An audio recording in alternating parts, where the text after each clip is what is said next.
एक ऐसी सत्य घटना जो आज तक कोई नहीं समझ पाया। लोग इसे देखकर लोग हैरान के हैरान रह जाते हैं।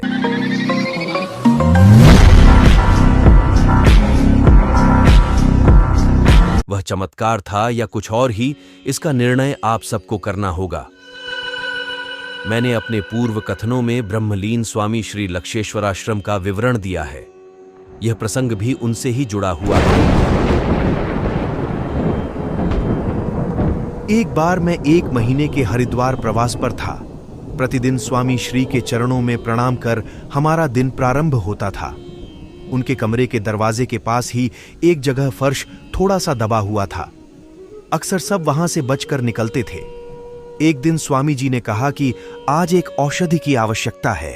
मैंने छूटते ही कहा कि बताइए, अभी खरीद लाता हूं। स्वामी श्री हंसे और कहा कि गंगा पार जाओ और सप्त सरोवर की तीसरी धारा के पास ही एकदम किनारे पर झाड़ियों के बीच में गोल पत्ते नींबू के महक वाले हैं, ले आओ। हाथी होंगे, सावधान रहना। रास्ता भी बता दिया कि वहां से सीधे जाना है। आधी दोपहर में एकाकी मैं निकल पड़ा और 1 घंटे में पहुंच गया। वहां पर वह औषधीय पौधों की हरी हरी पत्ती भी दिख गई, पर सावधान जिनसे किया था वही गजराज वहां 3 सहेलियों के साथ आनंद कर रहे थे। अब न वो हटें न हम पेड़ के पीछे से सामने निकले। बड़ी देर तक इंतजार करते रहे। तभी एक बूढ़ा आदमी केवल सफेद व लुंगी कुर्ता में वह सफेद रंग की स्फटिक माला पहना हुआ आया और मेरे कंधे पर हाथ रखकर कहा कि यहां क्या कर रहे हो। पहले तो लगा कि इसके बोलने से हाथी भड़क न जाएं, पर लगभग फुसफुसाहट में अपनी बात उससे बताया। वह हंसा और जोर से चिल्लाकर कहा, हटो, वहां से स्वामी जी ने भेजा है, दवाई लेनी है। हमारा कलेजा जो पहले ही फुल स्पीड में धड़क रहा था, लगा कि अभी मुंह से बाहर निकल आएगा, पर देखा कि चारों हाथी टहलकर नदी के उस पार चले गए। मैं जल्दी से गया और पौधों को नोचकर पत्ते झोली में डाल दिया और वापस चल दिया।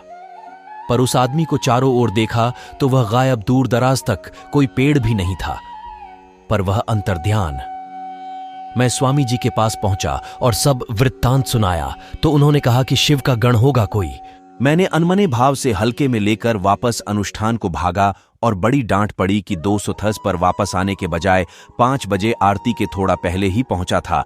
अस्तु आरती के बाद वापस कमरे में पहुंचा तो वहां से देखा कि वही आदमी स्वामी जी के कमरे में जा रहा है। मैं भी तुरंत वहां पहुंचूं कि तभी कमरे के पहले वाले गड्ढे पर फिसलने से धड़ाम से गिरा और पैर का अंगूठे और घुटने में बड़ी चोट लगी।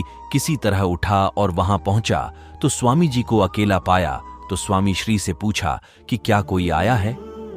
जवाब सुनकर दिमाग पहले ही भन्नाया रहा और चकरा गया। जब स्वामी जी ने फिर वही कहा कि होगा कोई शिव का गणप, तो रीढ़ की हड्डी में एक झुरझुरी सी हुई। टांग में पीड़ा अलग से पर उठा और कमरे में चारों ओर नजर दौड़ाई, पर वह कहीं दिखाई नहीं दिया।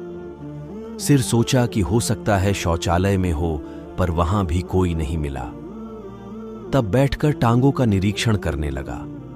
तब स्वामी जी ने पूछा कि गिर पड़े क्या। मैंने कहा कि हां, तो झोली में से वही पत्ते निकालकर मंत्र पढ़कर गर्दन पर लगा दिया और कहा कि जाओ, रात को बैंगन से सेंक लगा देना। और मैं उठा, वापस कमरे में आया। पीछे मुड़कर देखा तो स्वामी जी के कमरे से निकलकर वो मुझे देखकर हंस रहा है।